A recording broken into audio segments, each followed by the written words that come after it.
Hello? Better.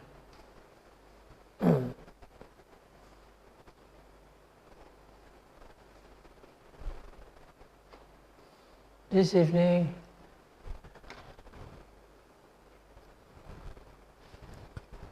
I'll talk generally about the method, technique involves. At this point, it will be more of the basic techniques, because a number of them, people here,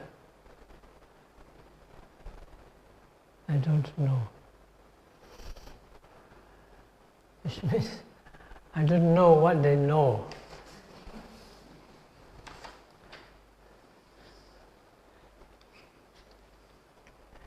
Although I expect you to know, because that's not right.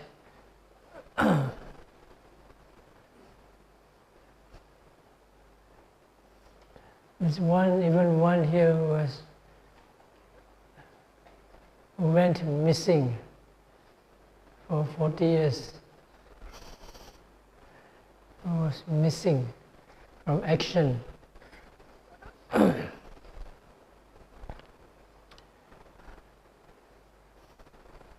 So it will be a bit like the talk I gave in Peace House during last month about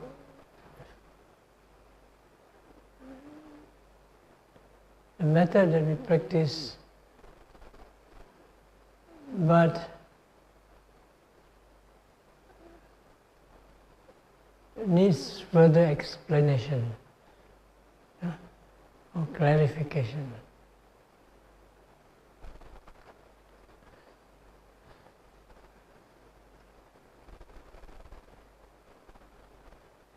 The method, from what I see, is quite clear. When I first went to Burma many years ago, how many years? Sudulama, Achi,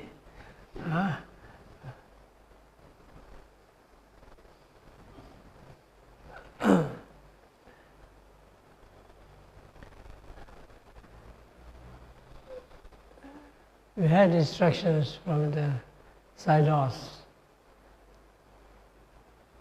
Of course, when they tell you to do certain things, they don't explain. Yours but to do and die. Yours not the reason why. And so the 500 rode into the valleys of death. Cannons to the right of them, cannons to the left of them, cannons all around them. You know that poem? The Charge of the Light Brigade. You know? And so we charged forward, pain to the right of us, objects to the left of us, and to the valleys of cessation, death, we wrote.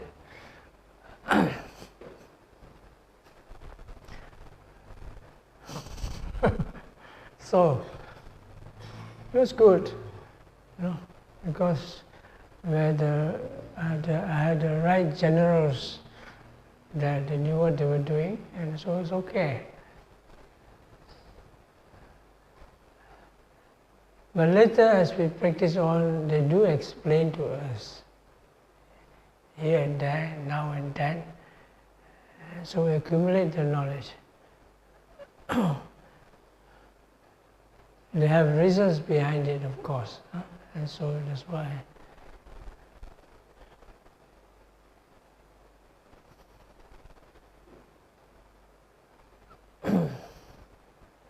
So it's all based on the building up of mindfulness, as I said yesterday. And all this comes about through the understanding of the nature of mindfulness, the nature of the consciousness,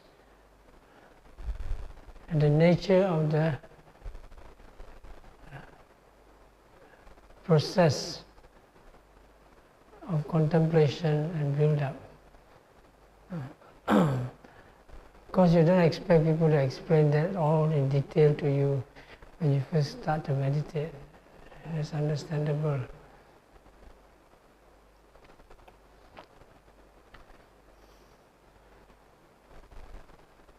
The practice can be done with very brief instructions or very detailed instructions.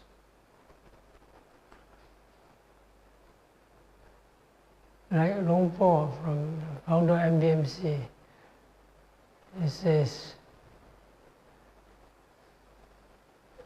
in brief, it is just explained as Dhamma Rupa, mind and material process.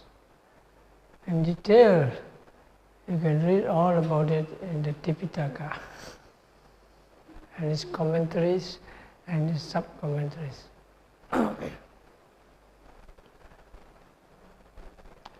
For himself, we notice that he has crystallized his teaching into 2 words or 3 words, 2 instructions.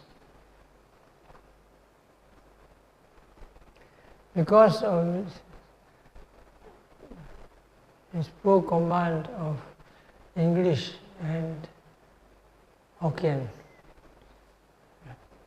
Penang knows to speak Hokkien.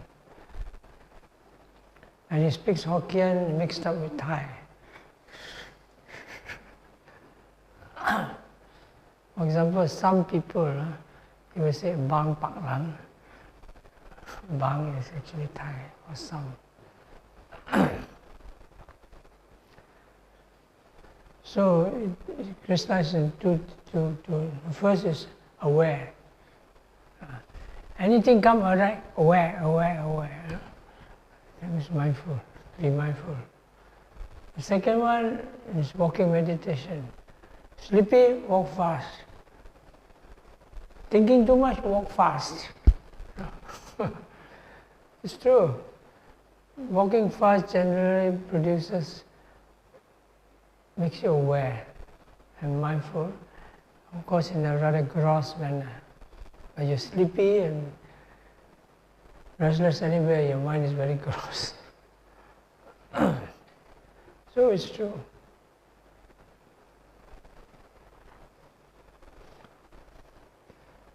Later, after hearing some of Upandita's instructions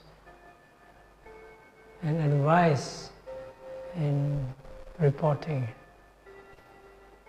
came out with another simple instructions with regards to the instructions and process of the practice. And first is mindful. Second is follow the object. And third is observe. Very simple. First, you must make sure you're mindful. If you're not mindful, you're not playing the game right. You must be mindful. And what is mindfulness? That's a different story. You should know by now. For beginners, we may need to explain more. Because mindful. Then once you're mindful, maybe mindful, not concentrate. Mindful, then follow the object mindfully. Rising, falling, mindful, follow the rising, falling. Walking, right step, left step, mindful, follow the right step, left step, mindfully. Follow. After you're able to follow, then you observe what you're experiencing moment to moment. I mean, mindfulness is about the present moment anyway. So you're observing what's happening to the object, moment to moment. It goes for all objects in the whole practice that you're involved in. It's as simple as you can. First, the most important is get the mindfulness right.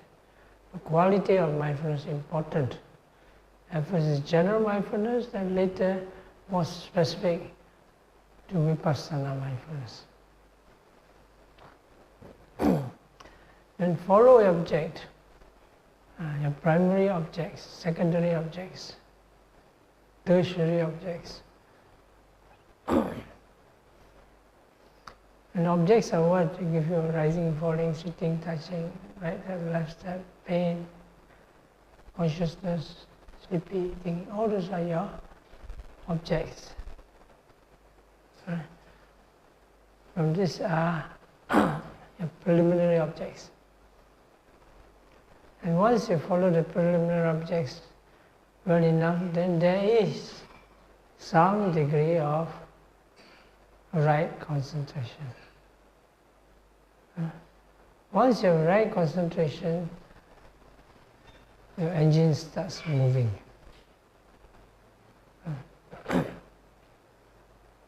When it starts moving, it gets to be more refined, to be ultimate realities, paramattha dhammas. That means you steer the mind from conventional realities to ultimate realities. This steering can be automatic or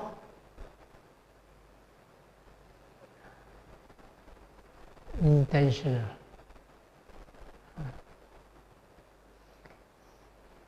Automatic, that means you already have got the gist of vipassana mindfulness. To experience things as they really are. Automatically, it will steer you away from the concepts and into the ultimate realities. Take for example, sitting, touching. At first when you're not sitting, touching, you have idea of the sitting posture. Yeah? The head is connected to the body by the neck. And the neck is connected with it somewhere along the spine to your legs and your hands. That's the general idea of the body form. But you're told to watch the sensations of the body, not the body form. In the beginning, the concept of the body cannot be helped, very natural. But when you concentrate with mindfulness more on the sensations, the concept of the bodily form will automatically disappear, recede, and you don't feel it anymore. Because the sensation is primarily ultimate realities and the body form is not. When you concentrate more on one, then the other is not there, right? For example, you see and hear, you think you do it at the same time, but you don't. When you really concentrate on seeing, you don't hear. When you concentrate on hearing, you don't see. Correct? It's true. For example, people who do a lot of reading, they don't hear anything. People call them, they don't hear. They're concentrating on an object. Take for example, children play video games. Forget to eat rice. Forget about the lunch. Whatever they forget. Why? Because they're so concentrated on that object. Similarly, when you're concentrated on the ultimate realities, then concepts and conventions disappear. You still hold on to the concepts, then you're not totally immersed in the ultimate realities. Right? You always, whatever used to noting, rising, falling, some attention is taken away from the ultimate reality. At first the words, repeating the words will help, but eventually to be totally immersed in the ultimate reality, the words become a stumbling block. Okay, so that's where the observation comes in. Observation of things as they really are in the present moment. That's the instruction for beginners.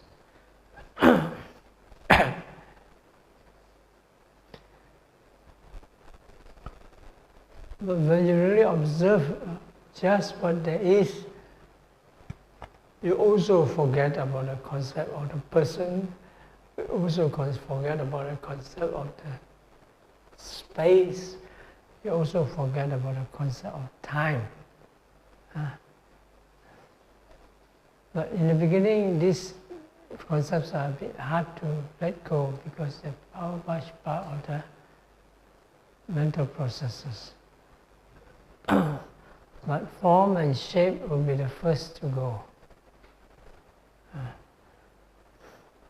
Later, the idea of the person and time. And then other things, the other more subtle concepts.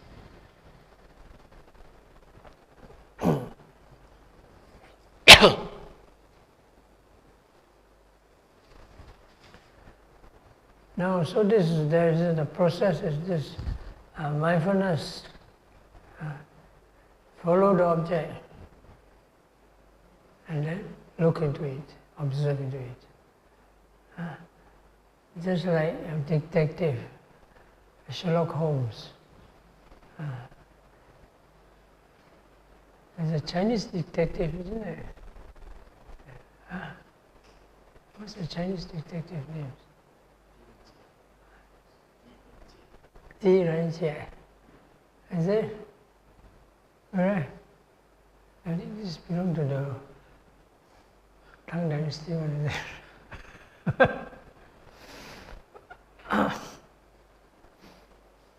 Oh, Malay. Probably not. Is there any good detective in the Malay history? Malaysian history? No.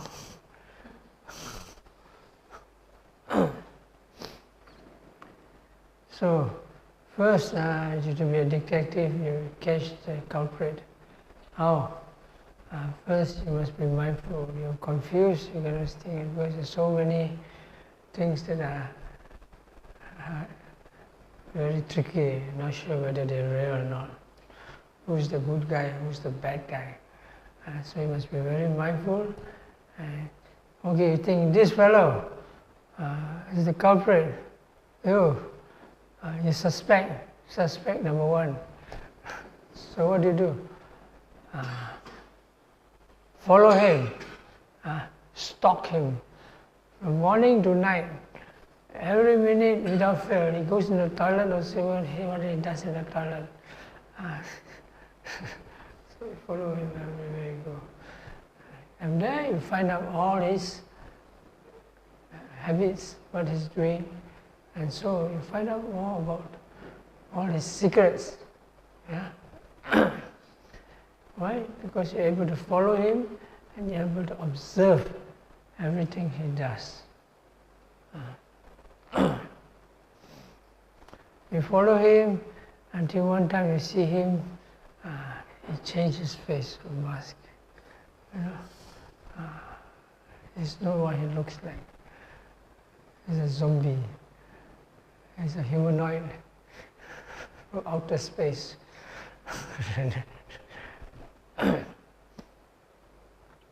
So, mindful, follow self.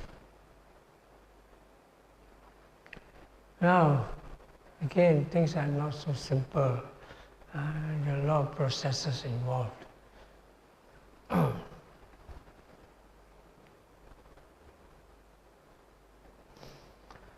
So how do you follow? From the beginning to the end of the process. by looking at it in the long run. You must be comprehensive, not just the rising, falling, or the touching, everything. You must get the whole story. Because you want to break the spy ring, you must find out who are the spies. There's just not one spy around. There's so many spies. Maybe he is a spy. Oh, spy. Spy catch spy. So you find who are the spies. So you must cover the whole thing. So go to the 6 sense doors. You follow the 6 sense doors. And they work in a system. You look at it, the mind works in a system. And so you go to the 6 sense doors. And finally you end up in the mind door.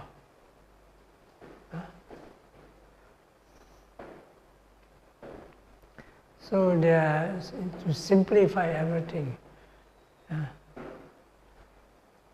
you have to be mindful at the 6 sense doors in the beginning. But eventually you have to go deep into the mind door. And that's where all the troubles are found. Now they're talking a lot of this war in Gaza. You know about the war in Gaza? You know, Israel and Palestine. You know there's a war going on there? You don't know, huh? Before I come, I saw. I saw good. Now, what happened there, Israel is not so easy for them because there were a lot of these tunnels. They hide in the tunnels. Spend many years building all those tunnels. So, what's the main tunnel? The main tunnel is the mind door. Go into the mind door. Very deep inside. There's a whole complex in there. There's Mara's tunnel. And deep in the end, you meet face to face with the chief, Mara himself, Mr. Delusion. And how does it look like?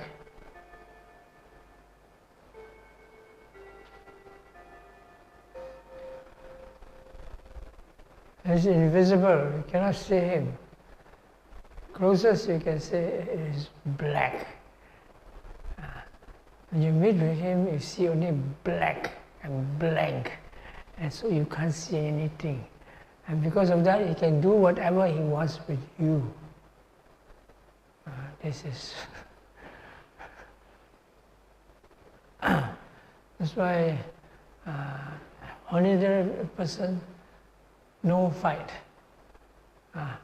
Unless you develop vipassana mindfulness, vipassana insight. Because vipassana insight can see through everything. But you must be strong enough. If you're not strong enough, tak boleh pakai.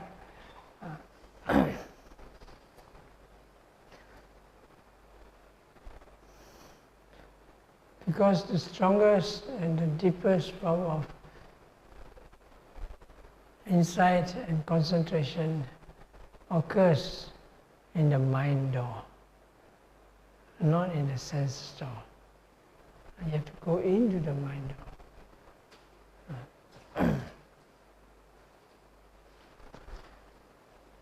And what is the mind door? The mind door is the mind itself. Mind itself. More specifically, the Bhavanga Citta, the life continuum. I tell you this is according to Abhidhamma, but it doesn't have a lot of people. And the best is you go directly, and look at the mind door, and then the mind door is there. I say, this is the mind door, okay? Ong, are you the mind door? No. So what are you?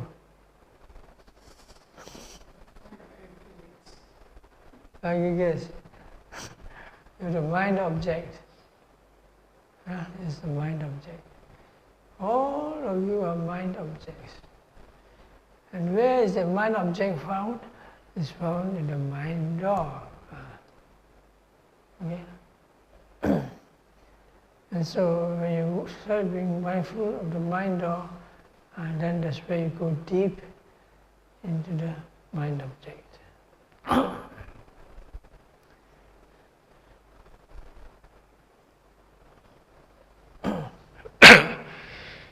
The other thing I'd like to mention is I've given this idea many times. This is the two ways of observing an object. One is the broad spectrum. The other one is narrow. The narrow part, I call it the digital method of mindfulness. Mahasi, basically digital. The other type is open, more open kind of awareness, which I call cloud. Widespread. It covers many objects. The wider it is, the more objects it covers. The narrower it is, the less object it covers. The digital method is narrow. The wide spectrum is cloud. Yeah? Both are in play the roles in the development of mindfulness and insight.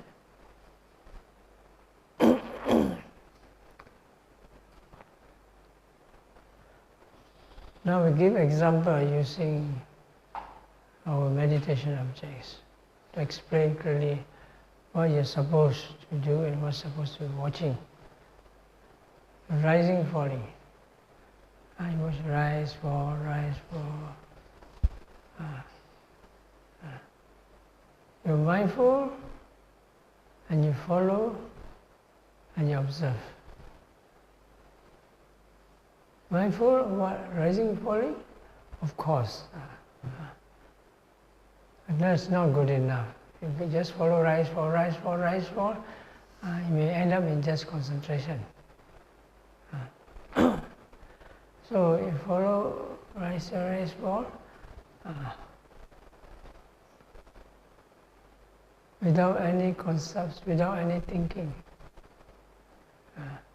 In the beginning you use your words to keep you in line.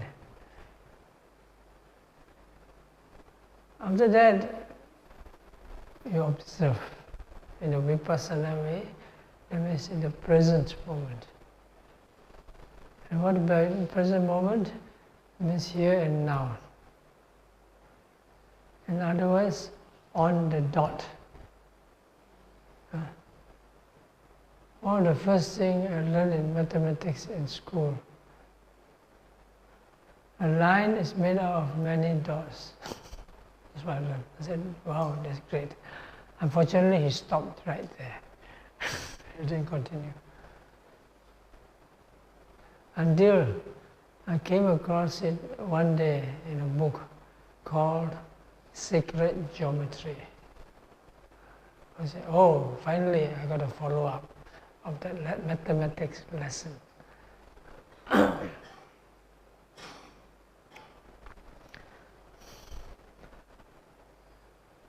So anyway, we understand from explanations and so on,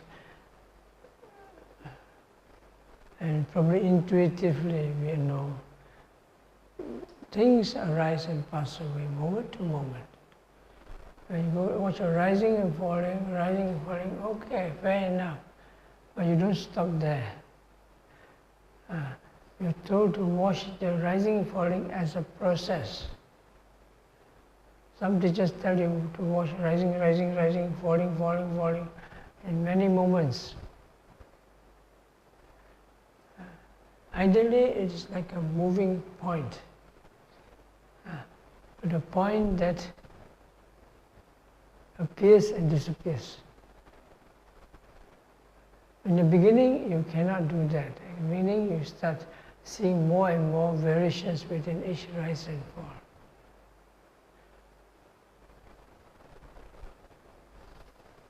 And so you can see stopping a while, ceasing a while.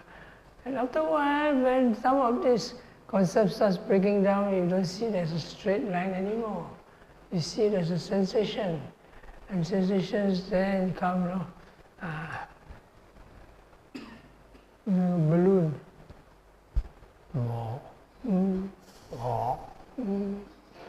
What does it remind you?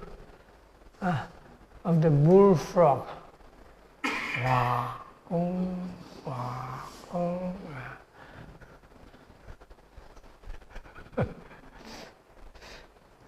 After a while, the bullfrog becoming more impatient because he cannot find a mate and is growing old. You know, in the mating of frogs, the loudest frog get the most wives. Some cannot get anybody, so the big one, all the female frogs will gather around him.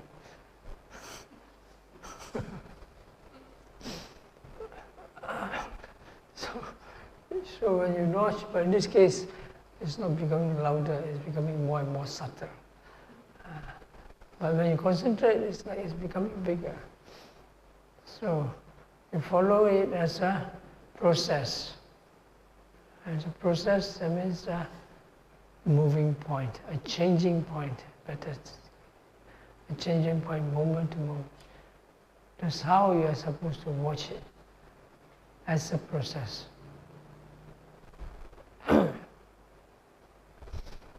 Sometimes we tell people, if I feel they're up to it, you watch the rising falling as a point. Point of sensation. So you try putting a finger on your abdomen, just that point, nothing else. That tiny point, finger point.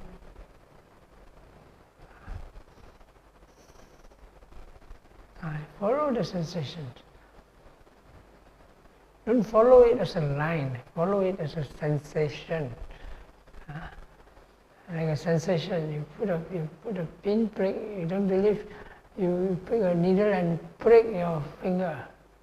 My finger doesn't work on the instructions anymore because I always test my blood, prick, not much feeling anymore. But for people, the first time you prick, drop. So the sensation is strong. When sensation is strong, you don't only watch the point, but all the sensations around the point. So you put the point moves, and that point of sensation not just moves, it changes as it goes along. And that's what you're supposed to observe. It's the second step. First step you follow, mindful, follow, observe. Second step you watch it as a process of points, one after another. And finally, it's just one point that rises and passes away. So that's what we mean by watching rising and falling. In the process, of course, you watch it as a sensations, and from sensations you can develop to a mass of sensations.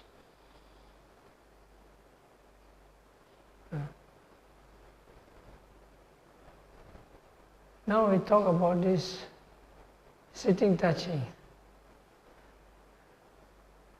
Sitting touching, as I said in my talk at Peace House, is one of the things that should be explained better.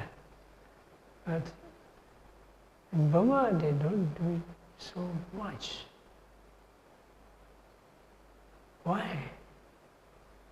Because almost everybody can get rising, falling, no problem.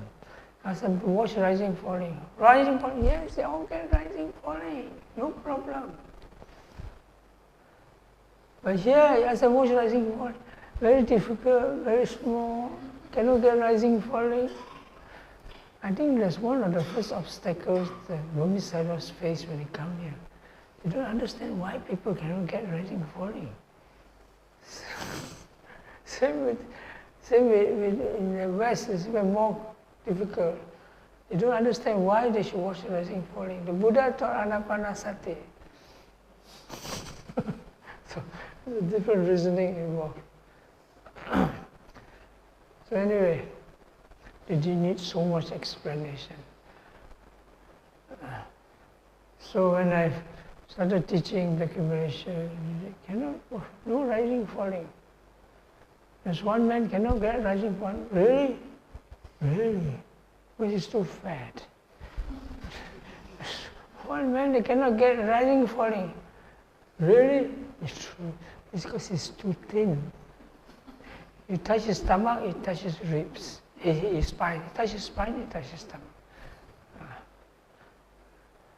This is the uncle, old uncle from Ipoh, no? Call it Chanpa. Very skinny.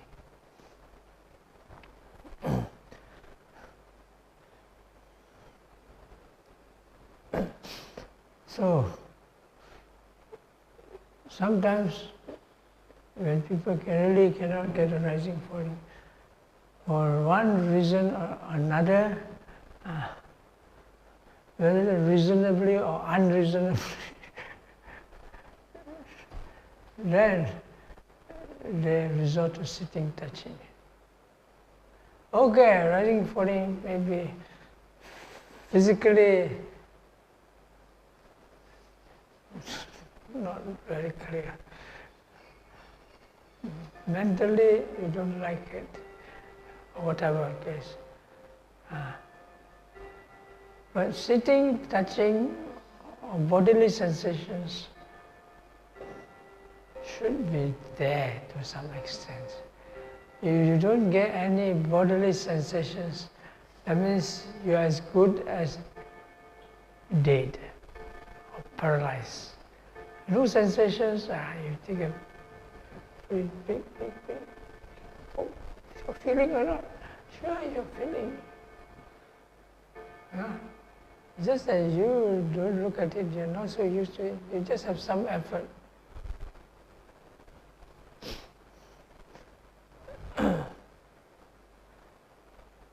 Just like a lady was meditating, and after that she got bitten by a snake, a viper. So they have to helicopter her out from the retreat center somewhere in the mountains, no? And then they helicopter up to the hospital. Fortunately, it's not so deadly. So after she recovered and she came back, I asked her, Auntie, so how do you feel? Oh, he says, I vomited all over Slovakia. She says, I have enough bodily sensations to feel 3 bodies. No pain.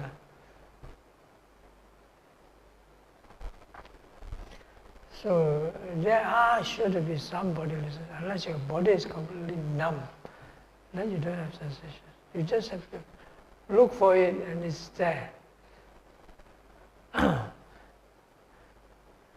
Too bad we are not supposed to do what the Zen masters do. What the Zen masters take a stick and whack you.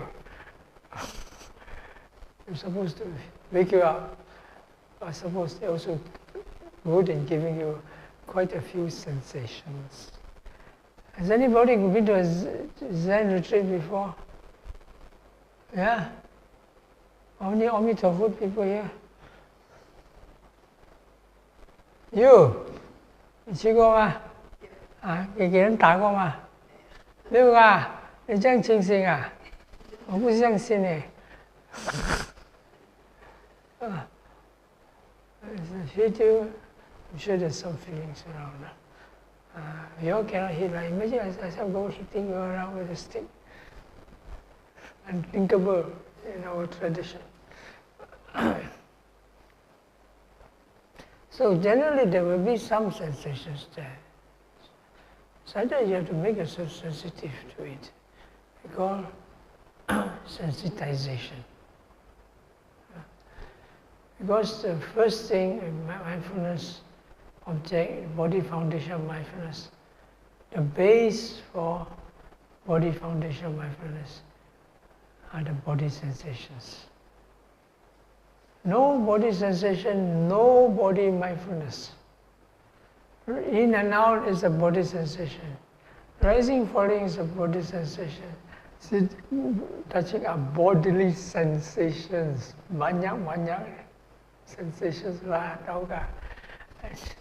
And then walking, stepping, right step are all bodily sensations. If you have no bodily sensations, you are not a human being. You are something like a robot. Even if you have AI, you're still a robot. Because the consciousness must be involved. It's just not electrical impulses, electronic impulses. So when you use sitting, touching, it generally means bodily sensations. So what I started looking, what is this bodily sitting, touching they talk about? I was not so clearly explained. Not their fault, I didn't really ask, So I started reading the Mahasi books. It was there, the first instructions given by Mahasi Sada, initial instructions, they're all there. Sitting, touching refers to all the bodily material qualities that maintaining the sitting posture. So touching refers to the sensations at the contact points, the surface. And the bodily sitting refers to all the muscular, skeletal muscular structure, the sensations involved that maintain the body's posture. They are more internal things, sensations. And so, there you are. So one way, the traditional way is they were sitting, touching. Later they progress to 3 points, 4 points, 5 points, and more points.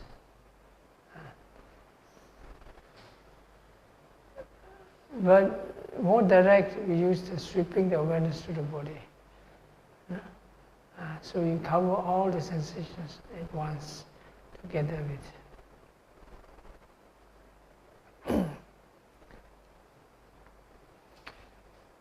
In this sense, there is a little similarity between the Goenka method.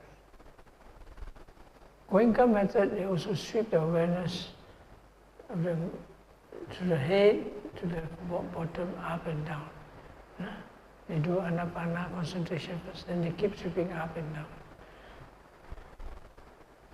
The difference is they keep sweeping non-stop. The second is they don't do walking meditation, which I feel is a big disadvantage. Here, however, we watch where we feel the sensations, and the sensations are strong, we stay there. And so when you stay there, the concentration is built up quicker. If you keep moving up and down, you don't give opportunity or the development of the vipassana process on a single object, single process. Anyway, that's how I go about it, and I find it very successful. Once it disappears, you can go through the sweeping the awareness to the body sensations again. And that's one of the ways we do it. The idea is to watch the bodily sensations, which can be done in a more cloud method, wider screen, or narrower. Narrower, that means you fix to one point, or one area. For example, touch point, the hands, or touch point, the buttocks, usually because the sensations they are strongest and more sensitive. And then when you watch longer, it will develop and become more interesting. One small point is not good. For example, you watch one touch point, some people watch this point. So you get zip, zip, zap, zap. Very difficult to build up concentration and mindfulness, because the screen is too small. You're looking through a keyhole.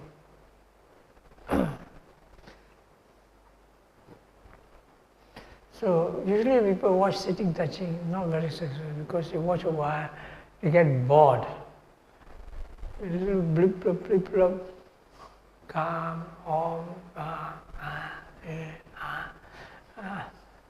very soon you get sleepy, bored.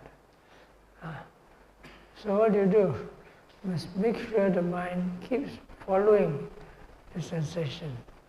You sometimes ask them, you want one touch point which is very clear, and you count. When you count one, not 1 to 10, 1 to 20, 1 to 50, 1 to 100, at the same time you are watching the sensation. Then, being fixed to the sensation longer, you find that it develops. It begins to tell you the story. And all those elements will show its different characteristics, the process will come in different ways. And then when it becomes interesting, the mind will fix onto it and go further. To the point that it vanishes clearly.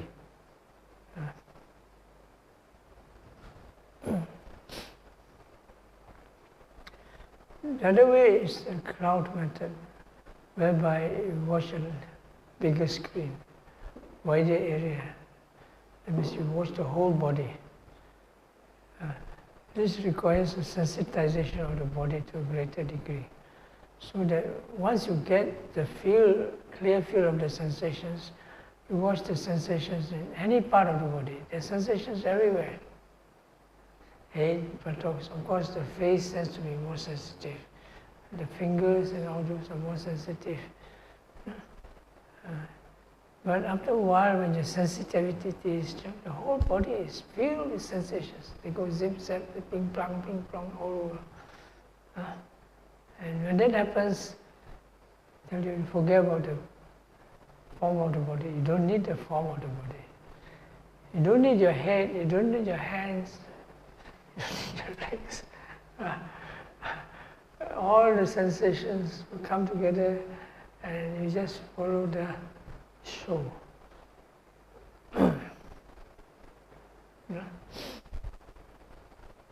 So finally again it comes to the point where it vanishes the moment it arises. And you cannot see anything anymore. Not that there isn't anything, you just cannot see. So you start again. Follow. It's like catching the mouse. No? Follow the cat. So the mouse runs faster and becomes smaller. Until you follow. No more mouse. No, there's still a mouse, but you cannot see where the mouse is. So that's what it's about, the sitting and touching, basically bodily sensations. Although there are more than one ways to go about it.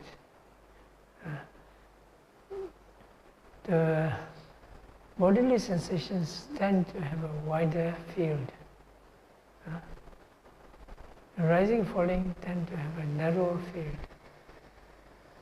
In and out breath, even narrower still, just one point, teeny weeny point, until you go right into the point and the point expands, and then you see the whole of its works in that point.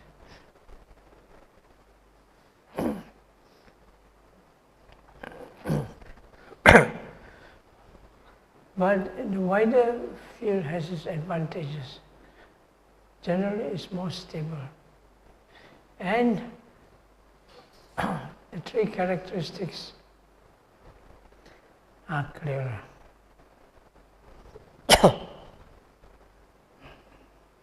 Once I asked Sayadaw, why did we ask to watch rising, falling, and not encouraged to watch in and out breath?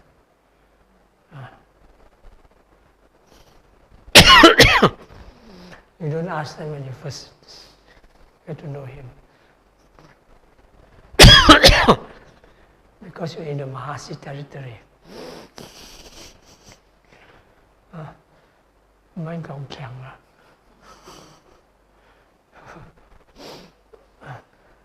It's a very simple answer. Because Nama Rupa is clear. You can see the mind, body, object clearer.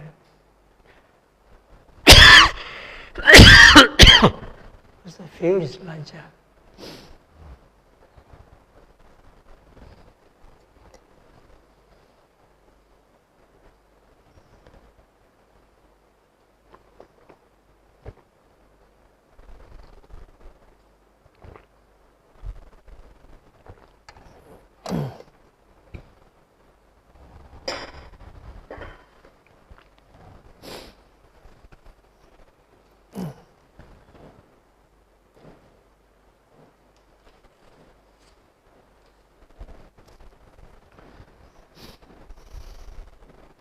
So that is something to bear in mind when you talk about sitting and touching object.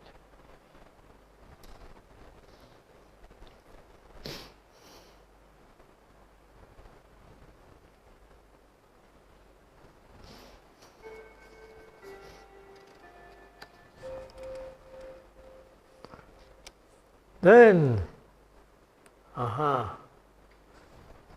and to mention a little bit on the walking meditation.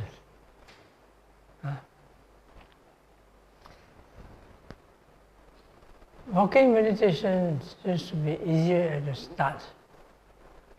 After some time, it becomes more difficult. Why? Because it's more difficult to develop concentration in the walking meditation. And when you don't develop deeper concentration, the experience repeats. And then you get bored. And when you lose interest, you just want to sit.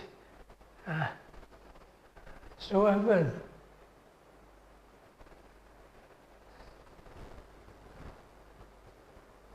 No win case, lose case.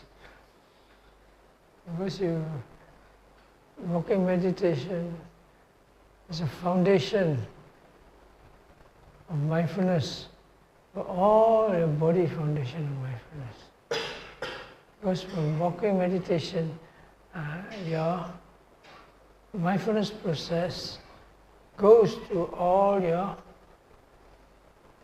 daily activities and into your daily life.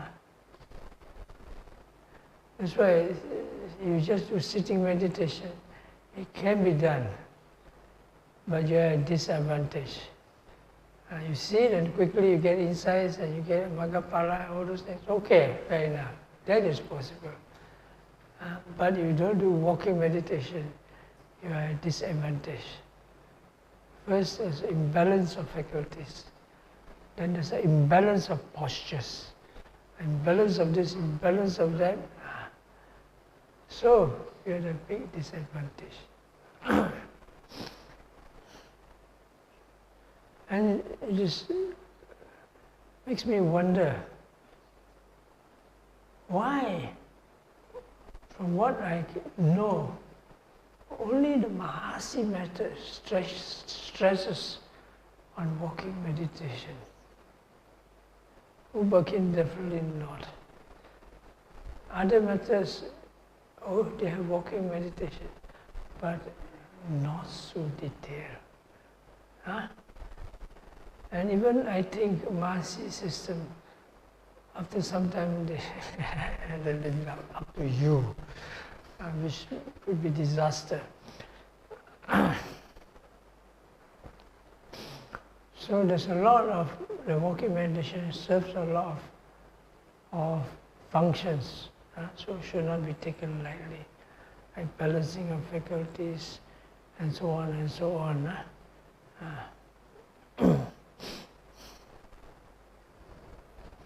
But basically, it follows the same principle. Because you cannot do sitting all the time, you also have to do walking. And you do walking meditation, you do it as good as the sitting meditation, if you can. But you can't, why not? Why not? Because of the concentration. Is it so? Not necessarily. Because the walking meditation is vipassana concentration. Often we talk of concentration, we refer more to the samatha type of concentration mode, that type. Walking meditation is a very particular momentary concentration of vipassana.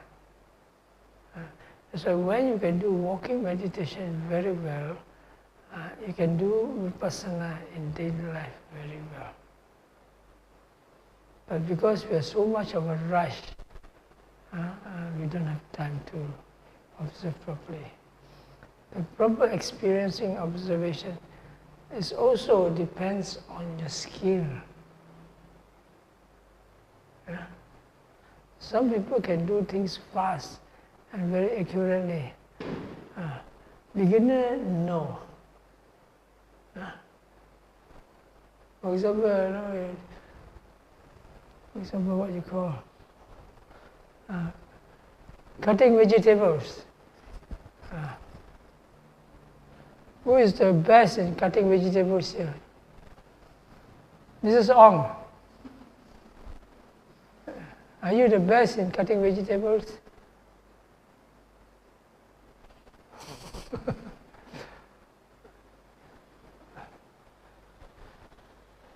You know who I think are the best in cutting vegetables?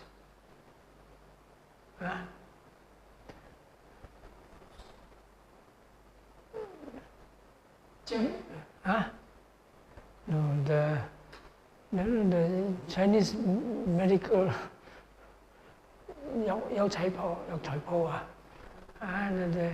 the Chinaman at the Chinese medicine hall, the shop, they cut the thing very fast, and very thin.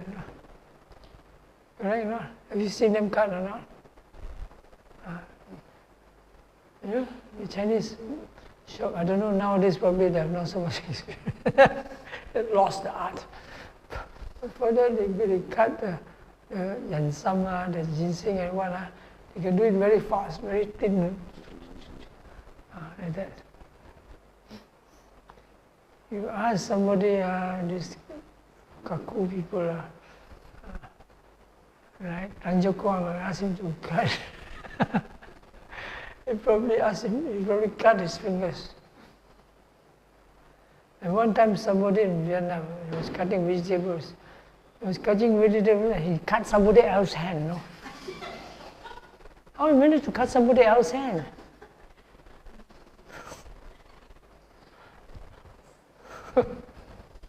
Something very wrong. So don't underestimate momentary concentration. It can be very fast, very efficient, but you have to be trained in it. But it follows the same principle. Mindful, follow, and observe. The more detailed and fine observation, moment to moment, the faster, better is your cut. So there must be the sensitivity, kayanupassana, the base of kayanupassana, sensitivity. Sensitivity to the sensations, to the process of the sensations. You see, kayanupassana is based on the materiality, rupa. Rupa is experienced as the four great elements, but in the beginning, more like the sensations. The two ways of watching this main objects, foundation. One, you watch the element. For example, when you watch rising, falling, walking, the main element involved is the wind element. But what is the wind element? The wind element is not the wind. The wind element is tension. So you must be able to watch the tension clearly. Or you watch the earth element, watch the hardness clearly. You can watch it clearly, then you watch the element. Not so simple. When you watch tension, you watch other things as well. You watch hardness, you watch other things as well. Because you cannot separate the concepts from it so well. There are very subtle concepts concerning this thing called heart. You see, by right, hardness is only one aspect of the earth element. The earth element is responsible for hardness and softness. That means hardness and softness are basically the same thing. So you can observe the hardness and softness as the same thing, then you're observing earth element. Right? Something like that. But it's okay, it's approximation. Sooner or later to get to it. So, sometimes people, when they do that, they get caught up in the concepts of hardness and tensions. Concepts, not the actual materiality. But one step closer, but they can get caught in it for a long time. The other thing is to watch bodily sensations, sensations in general. The trouble is the word sensation. When the word sensation, what do you mean? It could mean feeling, it could mean the objects of the feelings. So sensations like hot, cold, and so on, we call sensations as well. But pain, also we call sensations as well, but these are bodily feelings. Anyway, when you watch sensations, you sooner or later get to the actual material elements as well. But there's one advantage here is that you're watching it as a process. And you watch it as a process, you get closer to the conditioning factors of the elements. So either way it works. But for a start, I usually emphasize of sensations. Feel the sensation. When you feel the sensations, after a while you feel the hardness, softness, and so on, including all the pain. Doesn't matter, they're all ultimate realities. Feel them. You feel them as a process. Then you're right, on the way, correct. And so, that's what you call when you watch sensations. Yeah. Walking process sensations. Get them clear. If they're not clear enough, it doesn't take you far. You do not see the relationship. You cannot see the conditioning.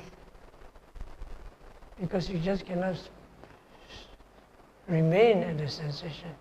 You have to go beyond the sensation, which is the connection, interconnectedness with the other elements. So it gives you a general idea of the basic objects. And you don't just follow blindly, rising and falling until you die. Yeah. Right step, left step, until you walk to your grave. You know.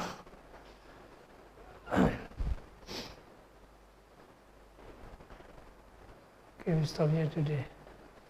Any questions?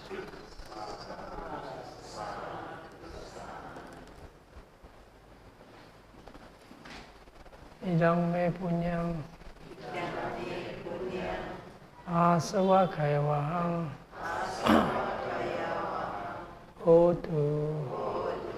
Idang me punyam nibbanasa pacayo hotu. Imang no punya bagang sabba satanang dema sadhu sadhu.